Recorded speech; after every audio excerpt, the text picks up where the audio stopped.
Eu morava numa cidade pequena, tranquila. Quase todo mundo se conhecia.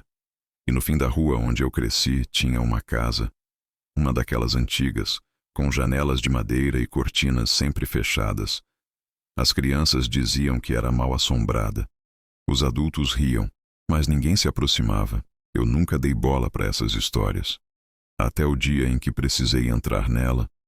Tudo começou quando minha tia-avó, Dona Cida, faleceu. Ela morava sozinha, justamente naquela casa.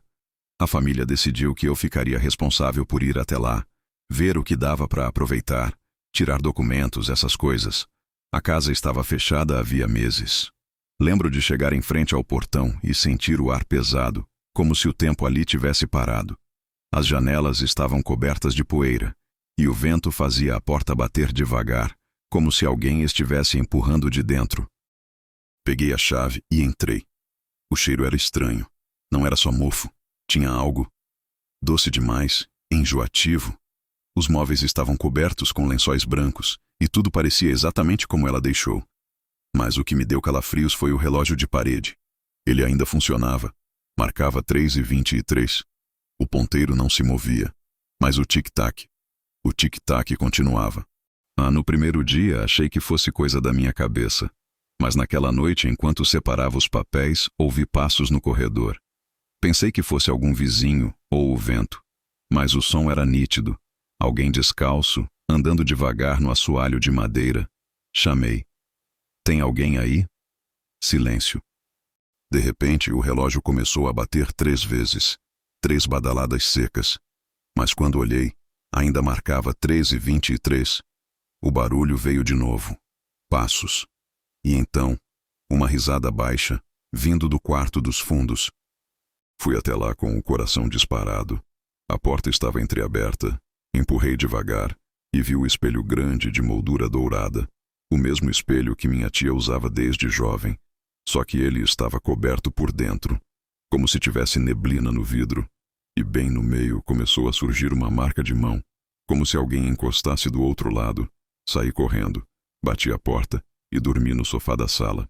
No dia seguinte, quando acordei, o relógio marcava de novo 3h23, e no espelho havia uma frase escrita com algo que parecia vapor. Você voltou. Meu corpo inteiro gelou. Tentei convencer a mim mesma de que era condensação, coincidência, qualquer coisa racional. Mas aí encontrei o retrato da minha tia. Na moldura havia uma sombra atrás dela, um rosto que não era dela. Decidi ir embora. Peguei minhas coisas e fui até a porta. Mas a chave não girava. A fechadura travou. Tentei abrir a janela, trancada também. Foi quando ouvi a voz dela, baixa, próxima ao meu ouvido. Você prometeu não me deixar sozinha. Meu coração quase parou. Gritei, mas o som da minha própria voz parecia abafado. Olhei para o corredor e vi alguém parado lá. Era uma mulher, ou algo que parecia ser.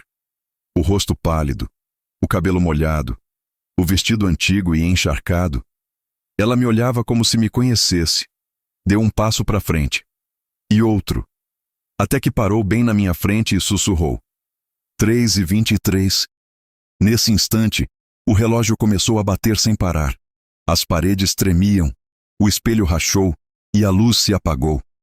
Quando acordei, estava fora da casa, no meio da rua. As janelas estavam fechadas de novo, e o relógio lá dentro continuava fazendo tic-tac.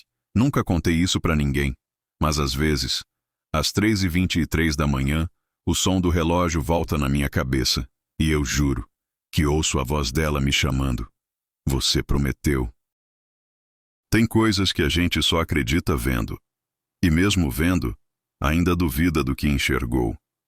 Eu trabalhava como cuidadora de idosos, e há uns 2 anos aceitei um serviço para cuidar de uma senhora chamada Dona Almerinda. Ela morava sozinha numa casa enorme, antiga, dessas com teto alto e cheirinho de madeira velha. Os filhos moravam longe e me pagavam para dormir lá e ficar de olho durante a noite. A primeira impressão foi estranha. A casa era fria, mesmo com todas as janelas fechadas. E quando subi para ver os quartos, senti um arrepio, como se alguém estivesse me observando.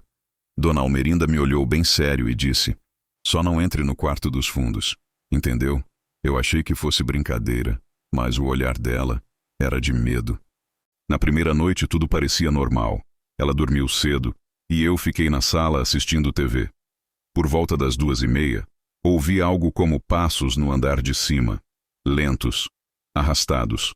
Subi achando que fosse Dona Almerinda, mas ela dormia profundamente e o som continuava, vindos do quarto dos fundos. A porta estava trancada com um cadeado velho. Coloquei o ouvido na madeira e ouvi chorar. Um choro baixo, como o de uma mulher pedindo ajuda. "Tem alguém aí?" perguntei. O choro parou. E logo depois, bateram do outro lado, 3 batidas. Secas. Saí correndo e fiquei acordada até o amanhecer.